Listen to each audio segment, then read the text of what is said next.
Al 01 GADISCULUNMILIKSANGMAFIA. Anaya seorang gadis desa yang sedang mengurus ibunya yang tengah sakit. Sudah 1 tahun belakangan ini ibunya hanya bisa duduk di kursi roda dikarenakan mengalami kecelakaan. Tok, tok, tok. Bunyi pintu diketuk dengan keras. Ya tunggu sebentar, teriak Anaya yang sedang mengelap badan sang ibu. Ibu sebentar ya Naya, buka pintu dulu, ucap Anaya kepada sang ibu. Iya nak, jawab sang ibu. Anaya pun bergegas keluar kamar menuju pintu depan rumahnya. Cekerek, suara pintu dibuka oleh Anaya, terlihat segerombolan pria bertubuh besar dan berjas hitam. Cari siapa ya? Tanya Anaya yang tidak mengenali siapa yang bertamu ke rumahnya. Di mana Pak Bagas? Tanya salah satu dari mereka. Bagas adalah ayah dari Anaya. Ayah saya sedang tidak ada di rumah, ucap Anaya. Geledah rumahnya temukan Bagas, ucap salah satu pria bertubuh besar itu. Mereka pun langsung memasuki rumah Anaya secara paksa. Hei, apa yang kalian lakukan? Jangan sembarangan masuk rumah orang, teriak Anaya.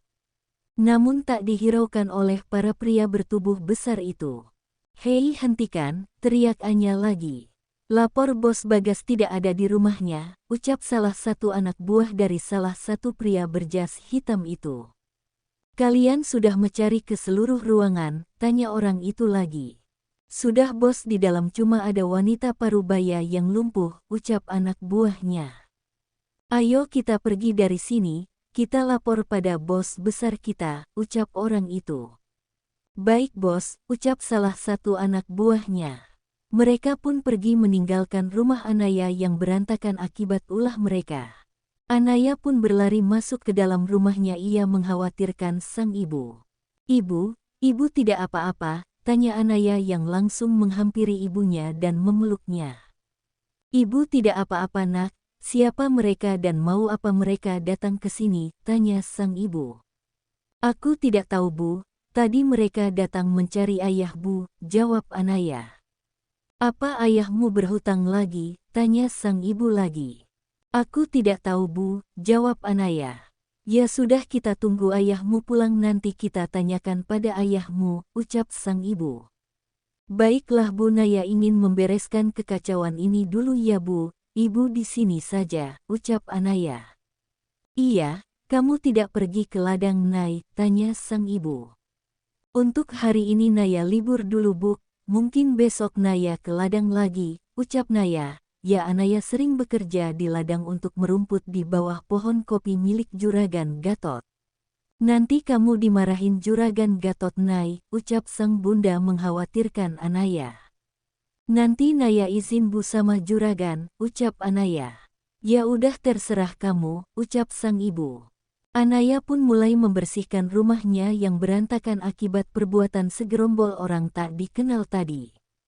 Siapa sebenarnya mereka dan mau apa mencari ayah, ucap Anaya sendiri. Tak lama ayahnya pun pulang. Assalamualaikum, ucap sang ayah. Waalaikumsalam ya, ayah baru pulang, tanya Anaya. Iya, kenapa rumah berantakan sekali, apa kami tidak membereskan rumah ini, tanya sang ayah. Naya sudah membereskannya tadi ya, tapi tadi ada beberapa pria bertubuh besar dan berpakaian jas mengacak-ngacak semua ini, ucap Anaya memberitahu.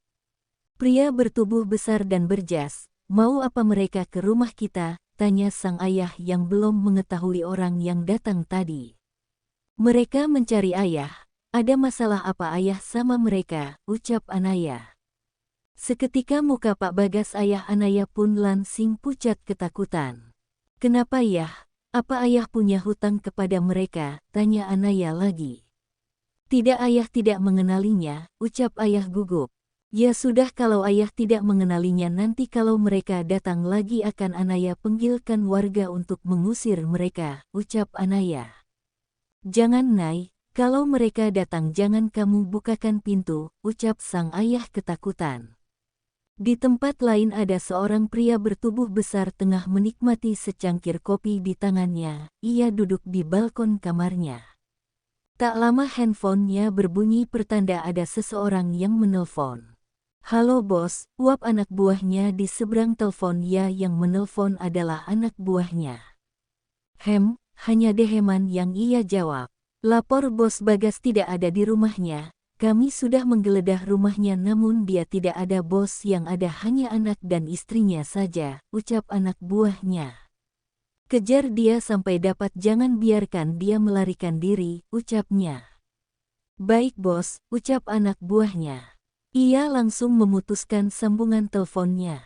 Ternyata kamu di sini, ucap seseorang yang baru datang. Ada apa papa mencariku, ucapnya pada sang papa yang baru datang. Sang papa pun duduk di samping anaknya. Aaron Ryan, berapa usiamu sekarang anak, tanya sang ayah. Ya, dia adalah Aaron Ryan, seorang ketua geng mafia Eagle Eye yang sangat kejam di dunia, dan dia juga seorang CEO di perusahaan Elvis yang bergerak di bidang properti. 33 tahun pak. Emang kenapa? Jawabnya dengan santai. Apa kamu tidak ingin menikah Ron? Ayahmu ini sudah tua, ayah pengen di hari tua ayah ini ada cucu yang menemani ayah, ucap sang ayah pada anaknya.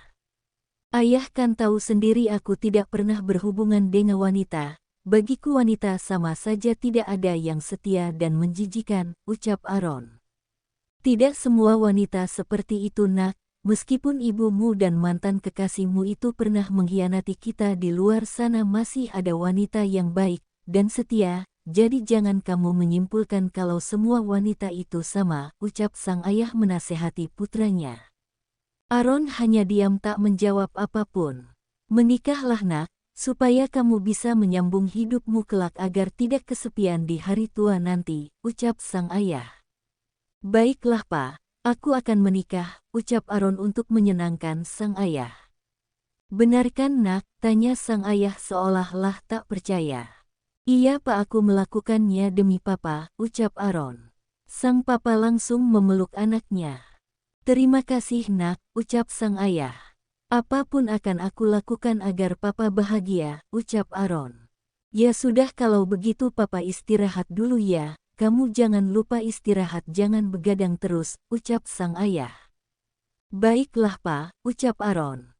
Papa Aaron segera keluar dari kamar sang anak menuju kamarnya. Bagaimana aku bisa menemukan wanita yang tepat untuk aku nikahi, ucap Aaron sendiri. Aaron pun terus berpikir bagaimana cara dia mendapatkan wanita yang menurut padanya dan berperilaku baik. Ayana, hari sudah berganti pagi. Anaya yang tengah bersiap-siap ingin pergi ke ladang untuk bekerja. Anaya, teriak sang ayah. Anaya pun segera menghampiri sang ayah. Ada apa ya? Tanya Ayana. Minta uang, ucap sang ayah. Ayana belum gajian ya, ucap Ayana. Bra. Sang ayah memukul meja, Anaya pun kaget. Ayah tidak mau tahu, kamu harus memberikan ayah uang sekarang, bentak sang ayah. Anaya cuma punya uang sedikit ya, itu pun untuk membeli obat ibu, ucap Anaya yang ketakutan. Serahkan uang itu ke ayah, nanti kalau ayah menang ayah akan menggantinya 2 kali lipat, ucap sang ayah. Apa ayah ingin memakai uang itu untuk berjudi? Gak ya, Anaya tidak akan menyerahkannya kepada ayah, ucap Anaya sambil memegang tasnya. Sang ayah mulai geram dengan Anaya pun langsung menarik tas Anaya hingga putus. Berikan tas kamu Ayana, ucap ayah Anaya sambil menarik tas Anaya. Tidak iya, ini uang untuk membeli obat ibu, ucap Anaya. Pelak, sayu tamparan mendarat di pipi Anaya, dan tanpa sadar Anaya melepaskan genggaman tasnya. Kalau kamu dari tadi memberikannya ayah tidak mungkin memukulmu, ucap sang ayah langsung pergi setelah mendapatkan uang dari Anaya. Ayah, kembalikan uang Anaya, itu buat beli obat ibu ya, teriak Anaya mengejar sang ayah. Namun sang ayah langsung menaik motor bersama temannya meninggalkan Anaya yang tengah menangis. Ibunya yang mendengar pertengkaran antara anak dan ayahnya pun hanya bisa menangis, ia tak bisa berbuat apa-apa. Anaya pun masuk ke kamar sang ibu langsung memeluk ibunya sambil menangis. Ibu, uang yang untuk membeli obat ibu diambil ayah, ucap Anaya sambil menangis di pelukan ibunya. Sudah nak, gak apa-apa, Semoga aja nanti ada rezeki lain untuk membeli obat ibu, ucap sang ibu menenangkan anaknya. Maafin Anaya bu, Anaya gak bisa jaga uang itu untuk ibu, ucap Anaya. Kamu gak salah nak, ini salah ibu. Kenapa ibu harus jadi ibu yang tidak berguna seperti ini? Jangankan untuk membela kamu dari ayah, berjalan aja ibu tak mampu, ucap sang ibu sambil menangis. Ini bukan salah ibu, ini takdir bu. Naya janji nanti Naya ngumpulin uang lagi buat operasi ibu, supaya ibu bisa berjalan lagi, ucap Anaya. Terima kasih nak, kamu banyak berkorban untuk ibu, ucap sang ibu. Ibu jangan ngomong kayak gitu, itu sudah kewajiban Naya untuk ibu, ucap Naya. Terima kasih nak, semoga Allah nanti memberikanmu jodoh yang baik, sayang sama kamu, ucap sang ibu mendoakan untuk anaknya. Amin, Ayana berangkat kerja dulu ya bu, takut kesiangan nanti Juragan Gatot marah, ucap Anaya. Iya nak, sana berangkat, kamu hati-hati ya nak kerjanya, ucap sang ibu. Iya bu, Naya berangkat dulu ya bu, assalamualaikum, ucap Anaya sambil menyalimi tangan sang ibu.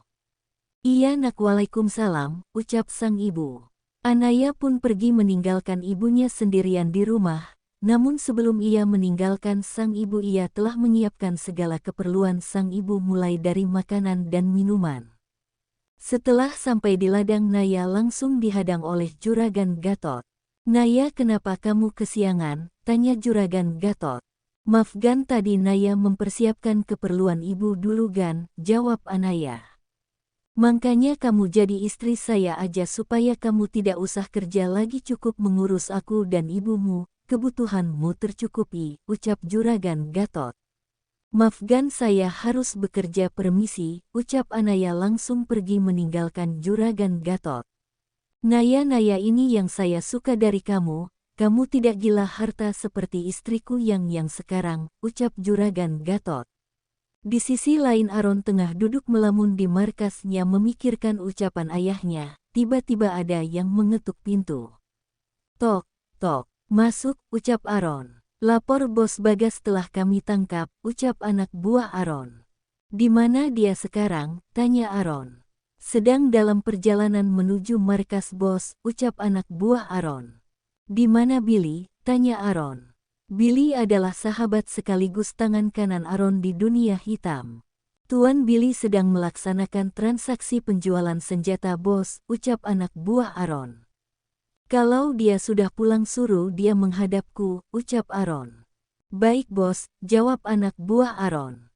Silahkan keluar, ucap Aron. Anak buah Aron pun segera keluar dari ruangan Aron.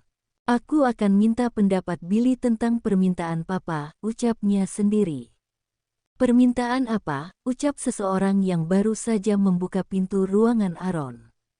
Ngagetin gue aja lo, ucap Aron. Elo aja yang lagi ngelamun sampai gue masuk gak tahu. Biasanya lo sangat peka dalam membaca gerak-gerik seseorang, ucap orang itu.